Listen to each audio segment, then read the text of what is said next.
Welcome, everyone, to Season 6 of Underserved, Episode 63. Today with me in studio is Daniel Goldenberg, Director of Information Security at Plymouth Rock Assurance. Let's get started.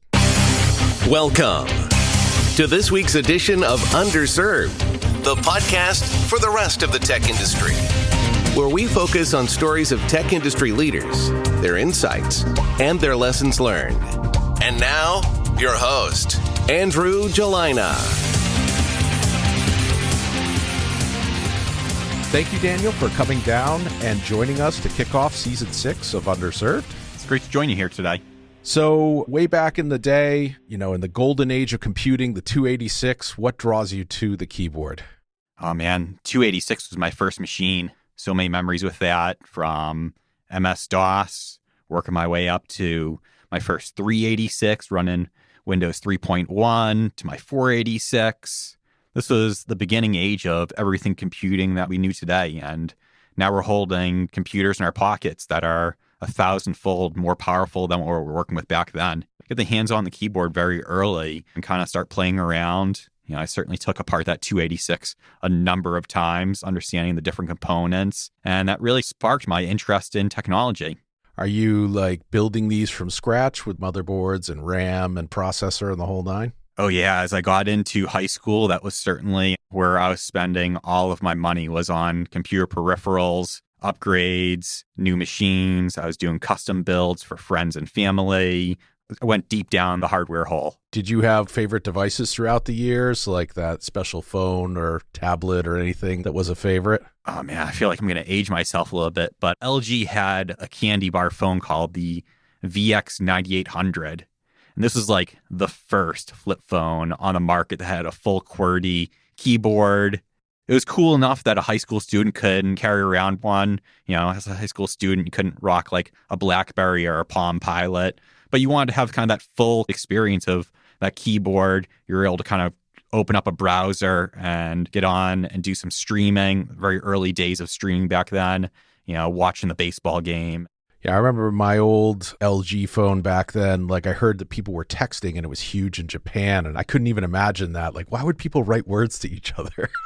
Yeah, that was a different age. Everyone had a 9-key back then. Very few people had a full QWERTY, and little did we know how it would shape and become, very pragmatic kind of communication that we use today. So you're building PCs, doing network setups, doing some custom gaming. Does that kind of give you a taste of the industry, or do you meet anyone through that? So in high school, I got involved with a managed service provider, Patavina Networks, and he was a real great mentor towards me and showed me these different components, took me some customer sites, and started digging into the business side of IT and kind of ramped me up technology-wise.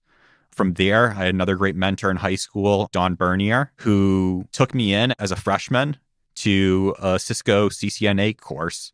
And that was only open to juniors and seniors. But I pleaded my case to him, and he saw and tapped into my passion and let me join that class. And I went through the entire CCNA program. That's cool. That's not something you hear high school kids doing too often.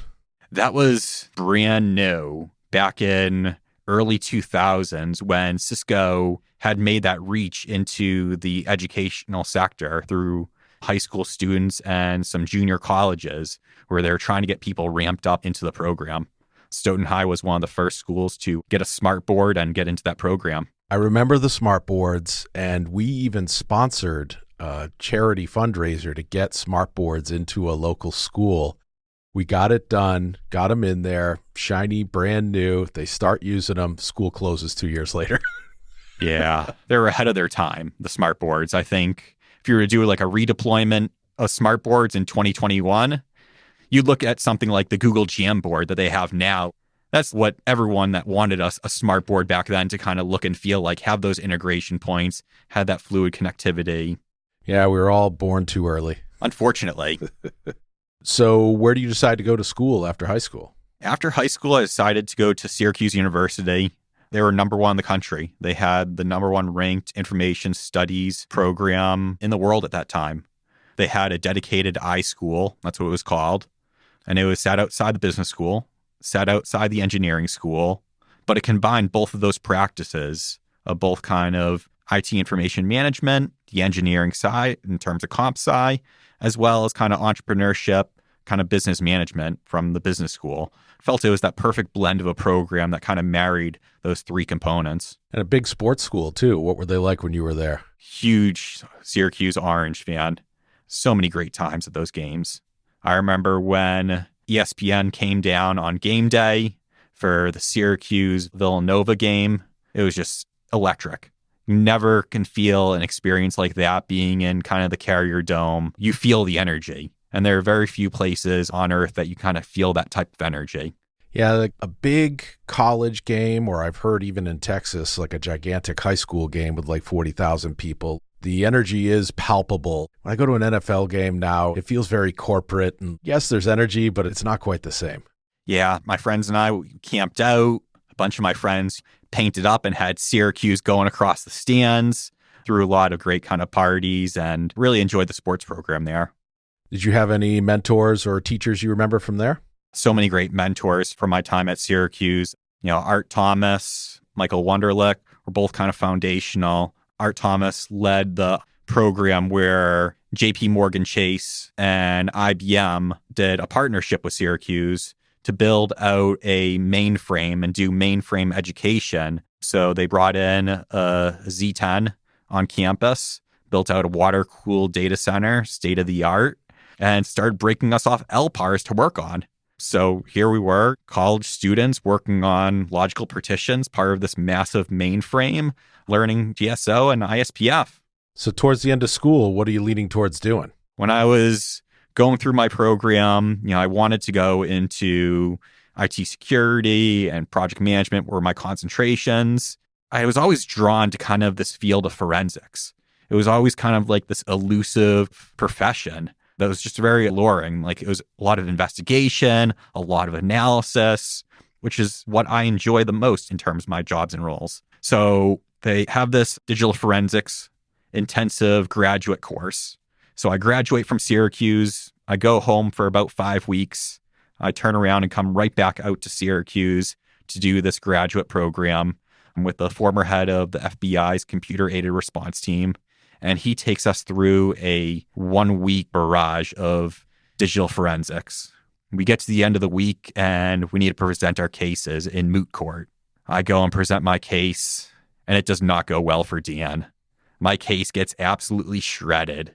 I made some incorrect inferences that were just kind of peeled apart slowly and painfully as I was up on the stand there. Thought about that for about 15 minutes after I got off the stand. I'm like, I probably don't want a career of this, and kind of pivot back to my time in managed services. I'd spent my formative years through college in managed services. So I went back to managed services and kind of went back to working for Right Technology Group. You are listening to the Underserved podcast. Underserved is produced by Syrinx, the developer-founded, developer-run software consulting company. For more information, visit Syrinx.com. That's SYRINX.com. Now, that often happens at the tail end of college. If things had gone slightly differently, I might have been an ISO 9000 auditor, or you might have ended up on CSI, but things worked out all right. I think so. So what is Right Technology Group? They were in Brockton, right? Yeah, Right Technology Group was a managed service provider for the small, medium-sized business market. Covered a fair large portion of the Boston area from, north of Boston, south of Boston. Customers between 5 people and 150 people. Car dealerships, museums, some hospitals and clinics. It was a great experience in terms of learning a lot of the fundamentals of customer experience. When you're in kind of IT support, you learn emotional intelligence very quickly. No one's happy with you when you're on site because something's typically broken.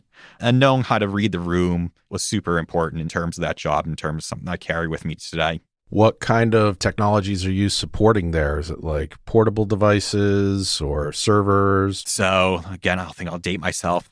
Building out some BlackBerry enterprise servers, doing some small, medium Microsoft business servers, really everything from sonic walls to endpoint management controls and patching, really covered the gamut. What were some of the things that you learned, what taught you that emotional intelligence while you were on the job? Was there any particular moments that come to mind? Yeah, I had a capital management firm that I did a lot of work for in the Braintree area. And the person that was the owner and operator, he was not a nice gentleman. He wore his emotions on his sleeve, and his emotions were not the best and controlled. Generally all angry. Yeah, generally all angry. Yeah, when I would come into his office, I knew I was going to get it. It didn't matter if it was a good day or a bad day. I knew I was going to get it when I went on site there. And looking at the receptionist and looking at her face as soon as I walked in, I knew if it was going to be a bad or an ugly situation. And then kind of understanding like the way he shuffled out of his office, or is it more of a saunter? Picking up those contextual details and the nonverbal communication, I think, is a big part of it. Now, I think you also had a warning shot, too, when you saw someone at a car dealership having the industry pass them by. That was a real changing moment for myself in my career in terms of the way that I approached my career in technology at large. Coming in as a managed service provider, sometimes you're going into companies that have no IT, and sometimes you're coming into organizations that do have an IT body and you're kind of helping them out, staff augmentation. Kind of the case at the car dealership where they had a gentleman there that was there for, 15, 20 years. I had supported them all the way through, and he was resting on his laurels. He wasn't developing and furthering his skill set, and a lot of the technology that he was managing had kind of passed him by, and it was outside his bounds. And we were kind of brought in to clean up a lot of the mess that had gotten out of control. And that was a sobering moment for myself, and being like, everyone said when you get into this field, Dan, you're never going to stop learning. The second you stop learning, like, your career is over. And you kind of shrug that off when someone says that to you, but when you look someone in the eye and you can see that happening to them, that shakes you to the bone. And that makes you want to work a little bit harder, go to that extra conference, have that extra conversation, and always do that extra in terms of pushing and developing yourself forward. You never want to be that person giving the deer in the headlights look. No. So from there, you leave to go to a much larger company, Sapient, right? Yeah, I got an opportunity to join a corporation. Graduating from college, I applied to a bunch of corporations, but I don't think I was ready for that because I didn't have those subsequent kind of skills I learned from the SMB market in terms of those items around emotional intelligence and reading a room. I was a shy IT geek back then. I didn't have great communication skills. That job really helped and prepared me for kind of moving into an enterprise where I'd be working in a 10,000 person company across the entire world. I moved there, and honestly, it was a little bit of a step back in terms of I was doing a lot more in the SMB market, wearing a lot more hats than moving to a very kind of pigeonholed role where, you had certain expectations and you kind of met them. And then working in the headquarters office certainly opens your eyes to some of the bureaucracy and the politics that gets ensued there. So one of the good things about a big company is there's usually a lot of other departments and people you can make friends with and learn from. Were you able to glean some new knowledge and skills from folks in other departments? Oh, yeah. I spent a lot of time with Sapient Nitro, which was kind of the creative division. And they'd have a bunch of couches and bean bags and, an ad agency. I used to spend a lot of time on the marketing couch, just sitting there with my laptop, listening to the conversations and the people, the understanding of storytelling, being able to tell a story. What I see a lot in technology is there's a selling of feature sets. And the last thing like someone at the C-level wants to hear is a bunch of feature sets of like the seam that you're pitching. They want to know the story. How is this making your job better? How are they making the company more profitable? How are they making you more efficient? And without kind of that experience at Sapient and understanding how to tell that story and how to tell that story well, I don't think I would be in the place where I am today. You have to be able to tell the story. You have to be able to sell the story. Exactly. Get everyone nodding. Do you have any experiences that were interesting working with clients there? Yeah, did some peripheral client work with Dunkin' Donuts and really supporting the organization at large when we had clients come on site. So getting there early, getting the boardroom ready, getting the presentations all queued up. We had a couple different presentation components, particularly for like Dunkin' Donuts. This was at the time where they were considering launching their digital menu boards, which I think you see very prevalently now across the US. So it was all about setting up that infrastructure and managing that to make sure everything was operational come day one. What were some things that they might have gone off on a tangent that you didn't expect during this process? When you work for an organization like Dunkin' Donuts, your colors are really important to you. Very young in my age, I was working in web design and knowing kind of all the kind of color hex codes.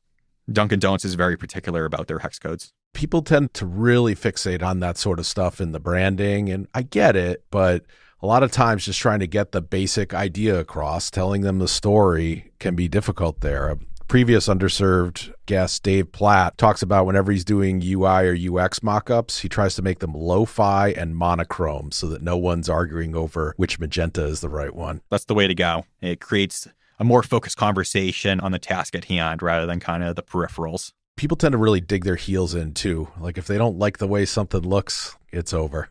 Yeah, I think if I had a nickel for every time either a client or someone supporting a client would joke saying they love the color, but they asked us to change it. So you spent a few years there. What do you end up doing after Sapient? From Sapient, I met a bunch of great people at Sapient. It was an expansive team, got to tap into a bunch of different people. From there, someone on the network side of the house, Tim Harney, had left a year prior to join a startup. Continued the conversation, spoke a little bit, talked further. A year later, he invited me to join him at the startup called Mobiquity.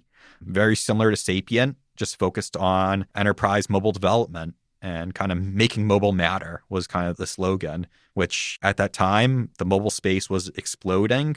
It was a very kind of lucrative place to be in.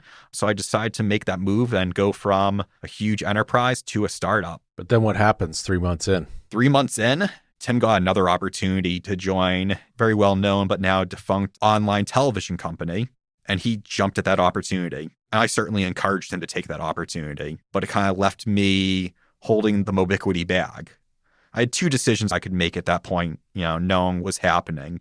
I could either tuck my tail and go find another job somewhere else, or I can kind of right the ship and take this job at hand over and start operationalizing the excellence of this job and the role as it was kind of sold to me. I opted for the latter. I buckled down and started working 14-hour days and slowly chipping away at the problems and staffing up the team and organization. Before you know it, I was in a management role, and before I turned around, I was getting some lucrative offers for the next opportunity. So which one do you take? I took an offer from a firm north of Boston focused on healthcare staffing. And I took that job at Barton Associates for a couple different reasons. First, IT was kind of the red-haired stepchild of the organization. The organization was doing really well, but IT was kind of laggard. Here was on fire, constant downtime, completely reactive. They needed a proactive business partner. And for me, it's kind of like building my career in phases. This opportunity almost felt like that senior year capstone project where you're taking all the various knowledge that you've gained in your kind of education and career up to that point and kind of putting it in action. And this was taking on a really large problem that needed to be solved. And the organization was very successful in all these different areas, but IT was holding them back. And I'm a strong believer in IT being the fulcrum of an organization, not holding people back with that ball and chain. So kind of gave me an opportunity to be that facilitator, have that seat at the leadership table, and enact change at an organizational basis rather than within the department. I am altering the scope of the project. Pray I don't alter it any further. Excellent. Let the scope creep flow. Keep adding features. To deploy the release, deliver first. You must. I find your lack of faith in change management disturbing. Missing your deadline is the path to the dark side. If you or someone you know manages software development projects, we can help. Call the offices of Syrinx Consulting. Syrinx provides software consultants who hit the ground running to help you deliver right away. Our toll-free number is 888-579-7469, option 1. Or you can live chat with Berg at Syrinx.com. That's SYRINX.com. Syrinx is not a law office and this is not legal advice. Offer valid only in the United States. Hablamos español, pero solo un poco y no tener ni pies ni cabeza. Saludos. I got to imagine with a hodgepodge of systems that had never really been minded, there must have been some data to cleanse too. There was a lot of data to cleanse. There was a lot of servers to shut down. There was a lot of relationships that had to be dissolved. You know, when you don't have someone operating at that level within an organization, sometimes people will take that as a need to kind of take advantage of the situation. And, you know, I've seen this a few times at Handover my career where some vendors extend their reach in terms of overselling, over-provisioning what the organization really needs. And that's a conversation I have with all of my business partners in my career because they're business partners. They're not vendors. Because if you have a vendor, you have a one-sided relationship. These are business partners that need to have your business at mind. And with that, there was relationships that had to be turned down. And then back to the data, healthcare staffing, you know, using a legacy CRM that's 25, 30 years old. Okay. Healthcare staffing using that type of solution with a very young demographic workforce. Then that application being so old where it doesn't have data validation. When you get to a place where you have 40 different permutations of Mass General Hospital in your system, you got to kind of wave your arm to the organization and make sure they see your arms flailing because you're drowning in data. And it's not data that you can use. It's not data that is accessible to the organization. It's just raw ones and zeros that you can't put any sort of business logic around. So I was a strong advocate for sunsetting this Power Builder front-end, SQL back-end solution and really normalizing the data to something that can be used by the organization, getting to a place where the organization has business analytics. And I assume you're moving to the cloud as part of this too? Yeah, that was when I got into Barton Associates. Everything was a hub and spoke topology tied together with cable modems, you know, sitting on gear in Peabody that was 8 and 10 years old. So you're talking about your HP G6 and G5s. I just couldn't sleep real well at night with that. Coming from a prior organization that was mobile first, cloud first, I started quickly moving things into Amazon Web Services and just lift and shift, sunset the old hardware. And, you know, moving legacy and not refactoring the legacy because we really didn't have time to refactor at that point in time. It was, let's get off the antiquated hardware and let's sleep well again. Did you end up eventually migrating to Salesforce? Yeah, we took and sunsetted that homegrown CRM once we upgraded SQL as far as we can go and upgraded Power Builder as far as we can go. We made the decision to move off of that platform onto Salesforce and use the Force.com platform and then use a third party over the top. Now, those guys are definitely the kings of lock-in. I like the quote that you had about them that was from the Hotel California. You can check in anytime you want, but you can never leave. Once they've got you, they definitely start changing the contract terms and payment terms and every term they can because they know that cost of switching. Right. And I think there's that cost of switching. You can look at those negotiations in a variety of capacities. I think it would behoove a lot of people and from the business side to look at where is it being used? How's it being leveraged? And kind of going back to that storytelling, just this amount of people need this many licenses, or does it need to be more kind of narrowed in focus? Or what business value are we gaining from this integration or this data that we're able to do? I think looking at it from full life cycle of the SDLC of sales and understanding where they come into action in terms of that SDLC and playing to the strengths. You know, I think Salesforce is a fantastic organization, but they know who they're talking to. And I think over time becomes a one-sided relationship for better or worse. But you need to understand going in and working with a $100 billion organization that you have a job at hand and need to play within their ecosystem. You know, there are certainly other options on the marketplace, but I think you'd be hard-pressed to find the options with the amount of interoperability and customizations that you can do. Do you feel that Slack is kind of the same way as far as becoming indispensable? Yeah, I think their marketing term is the central nervous system of your organization or something to that effect.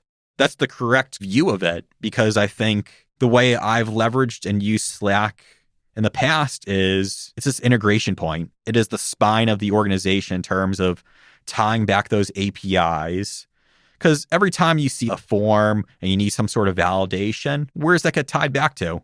You're either tying that back to an email and your email is chock full and you're not able to accomplish anything there, or you have things slated into Slack channels and you're able to manage things a lot more efficiently and effectively.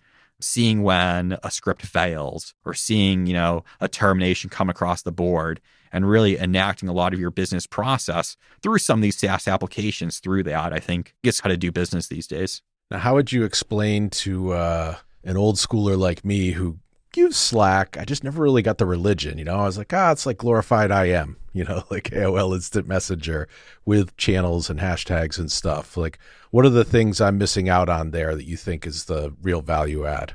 It's the APIs. It's their robust library of APIs that are built and ready to go. It is the automation powerhouse. That's not directly part of the automation powerhouse, but I think it serves as a key reporting and notification engine of that component. Like Twitter for your business, like your machines can tweet to your employees, hey, this is going well, hey, this is going bad. Very similar. In terms of that, you can kind of look at it from the programmatic side of things, but it's also kind of the community and kind of development in terms of running a remote team.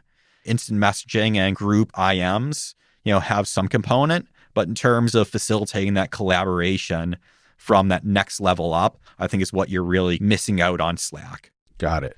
So from there, you end up going to a company in Cambridge called Inference, right? Yeah, I was at Inference for the past 6 months. Had got a great opportunity. And after 7 years at an organization where you kind of touch everything and you rebuild everything, and not to rest your laurels, but you kind of get a little complacent. And I've always driven my career through taking on challenges.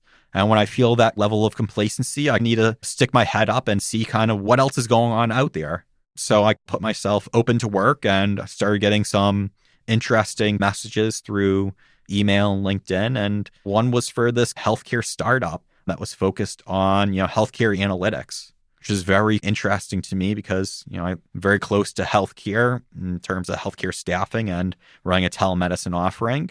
It felt like a good progression in my career, and then taking this startup and doing some of the very same practices I did at Bart in terms of scaling them up, organizing them, getting them to move in the right direction were all very alluring aspects to the role. Now, what are they doing? Helping folks make sense of like giant EMR data sets? That was the main focus, was tapping into those electronic health records and making sense of them. So did a lot of work around COVID in terms of a lot of the research papers. And we had tons and tons of servers that were scraping the internet for all the web journals and articles and anything that we can really get our hands on, and then be able to provide those to healthcare professionals to run queries against.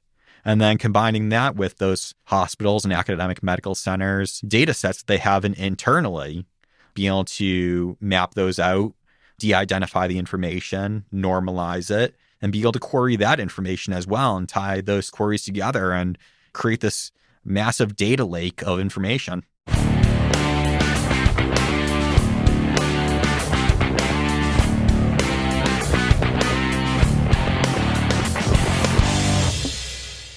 And so where are you working today? I recently joined Plymouth Rock Assurance as their director of information security. I decided to move on from Inference. They're a fantastic organization, but I couldn't pass up this opportunity to join Plymouth Rock.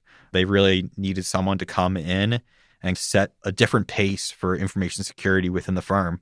They had a predecessor in the role that took their dream job opportunity, which opened this up. The organization is looking to get into the 21st century from a technology standpoint and spearhead things from a technology perspective, and security is certainly a large component of it. So what are you up to when you're away from keyboard? What do you do for fun? You never get too far away from the keyboard in information security, pager duty, on call. But when I'm not grinding, I enjoy going to the gym, active CrossFitter, skier, biker, really enjoy cooking, really enjoy traveling, main trips down to like Austin, Texas area and doing some like barbecue pilgrimages. All right, now you're talking my language. So I assume you've been to Franklin Barbecue then. Been to Franklin's, been to Black's, been to Smitty's, been to Kreutz. I've made my rounds. I was lucky enough at Barton Associates to have an office down in Austin. So I tell my engineer down there, just break something. Just break something. The brisket supply is running low. And if anyone wants to get their team moving to the next level, I strongly encourage you feeding them brisket. That is one way to get your team moving at another level. So do you like the fatty, the lean, the burn ends? What's your go-to? I'm an equal opportunist. I like a good mixture. You know, that next day, doing some hash and eggs with some of the fatty end of the brisket. Oh, you're talking my language. Yeah, the barbecue leftovers are often a great addition to really spice up a otherwise bland or regular meal like eggs or like an enchilada or something like that. Really take to the next level. Of those Austin area places you tried, is Franklin like the best brisket, or what would you say? Ooh, that is tough. I think Franklin's does the best brisket at large. I think there are some others down there that do a really great brisket as well. And I think it all depends in terms of where and how. You got to be awfully patient, or you got to get onto that Franklin's barbecue pre-order, get your 5 pounds of pre-order. You got to spend the time waiting or map out, your barbecue eating experiences a couple weeks ahead. But there's plenty of great barbecue to be had in kind of that greater Austin area. I'm still trying to get down to Snow's. Better hurry up. She's not getting any younger. I know.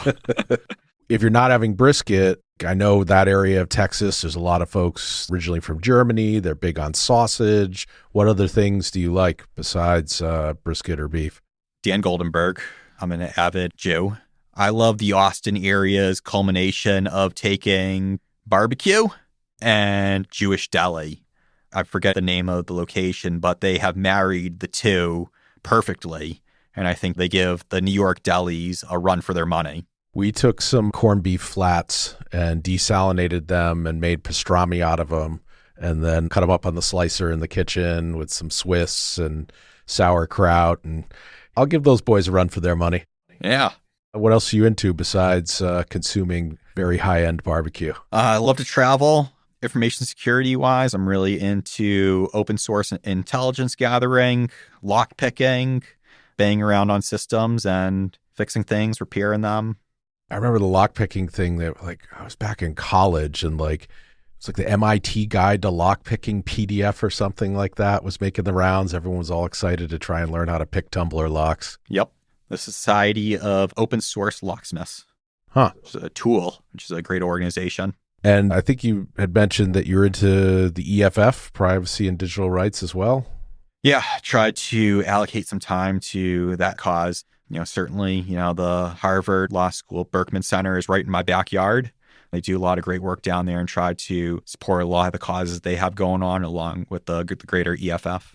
So Daniel, thank you very much for coming down and sharing your stories and experience with the listeners of Underserved.